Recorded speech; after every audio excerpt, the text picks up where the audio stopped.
Assalamualaikum warahmatullahi wabarakatuh. Perkenalkan, nama saya Muhammad Lefira bin Rafuat dari kelas 1 EC02. Saya akan membacakan cerpen saya yang berjudul Jantung Golf.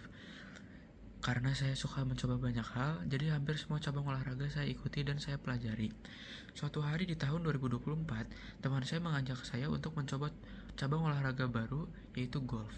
Pertama kali saya mencoba olahraga golf, saya tidak langsung bermain di lapangan golf, tetapi saya belajar terlebih dahulu di driving range.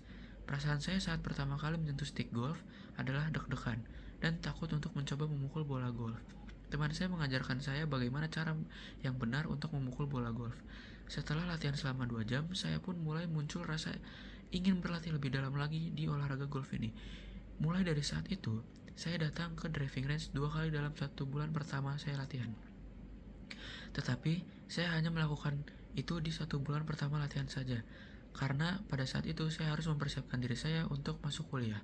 Suatu hari sebelum masuk perkuliahan, ayah saya mengajak saya untuk ke driving range bersamanya. Di sana saya bertemu dengan teman-teman ayah saya. Mereka sudah sangat mahir dalam bermain golf. Saya pun diajarkan oleh salah satu teman ayah saya. Sejak saat itu, saya dan ayah saya datang ke driving range 1 sampai 2 kali dalam seminggu. 2 bulan sudah saya berlatih di driving range dengan selalu didampingi oleh teman ayah saya saat saya berlatih di driving range. Suatu saat, teman ayah saya mengajak saya dan ayah saya untuk bermain golf ke lapangan golf. Saat itu, saya dijelaskan oleh teman ayah saya bahwa di lapangan golf ini kita itu akan bermain sebanyak 18 hole. Di situ dalam hati saya sangat deg-degan sekali. Saya pun berkata kepada diri saya sendiri, bisa nggak ya gue nyelesain 18 hole ini dengan pukulan yang bagus dan sesuai dengan apa yang gue harapkan. Saat itu saya bermain 1 kloter dengan jumlah 4 orang. Saya, ayah saya, dan 2 teman ayah saya. Permainan pun dimulai. Saya sangat deg-degan sekali dan di saat pukulan pertama, saya sangat nafsu dan emosi karena ingin memiliki pukulan bagus dan jauh. Alhasil pukulan saya sedikit melenceng ke kanan lapangan di hole 1. Di situ saya sangat kesal dan sampai pukulan berikutnya untuk semakin mendekat dengan lubang di hole 1. Saya masih saja banyak melenceng karena saya nafsu ingin pukulan saya harus bagus. Karena di hole 1 saya sangat tidak puas dengan pukulan saya. Saya pun mencoba untuk lebih tenang di hole kedua dan saya berkata pada diri saya bahwa sudahlah, yang penting pukulan saya mengenai bola dengan baik. Saat itu pukulan pertama saya di hole kedua sangat baik. Saya pun mulai percaya diri di pukulan selanjutnya. Saya pun menyelesaikan hole kedua dengan sangat baik. Pada hole ketiga, karena tingkat kepedean saya naik, saya pun mengulangi kesalahan yang saya lakukan di hole 1, yaitu saya memukul bola dengan rasa nafsu dan emosi karena ingin memiliki pukulan yang bagus dan sesuai keinginan saya. Kembali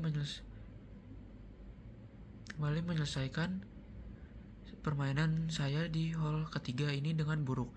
Mulai timbul rasa malu karena saya melakukan kesalahan yang sama kembali. Di hole keempat, saya memulai pukulan pertama dengan keadaan tenang. Seperti di hole kedua, saya berkata kepada diri saya, yang penting pukulannya kena bola dengan benar. Saya pun dapat menyelesaikan hole keempat saya dengan cukup baik.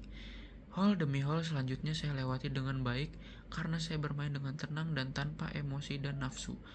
Saat permainan telah selesai, disitulah saya sadar bahwa ketika saya bermain dengan rasa nafsu dan emosi, saya akan bermain dengan jelek dan kalah dari yang lain. Saya pun merasa di dalam permainan golf ini, lawan yang kita hadapi bukanlah orang yang bermain bersama kita atau orang yang bermain 1 kloter dengan kita, tetapi lawan kita yang sebenarnya adalah diri kita sendiri. Karena ketika kita merasa emosi dan nafsu, ingin bermain bagus, disitulah kita dikalahkan oleh diri kita sendiri.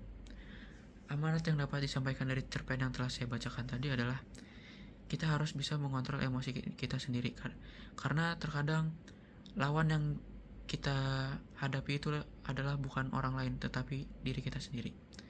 Terima kasih. Wassalamualaikum warahmatullahi wabarakatuh.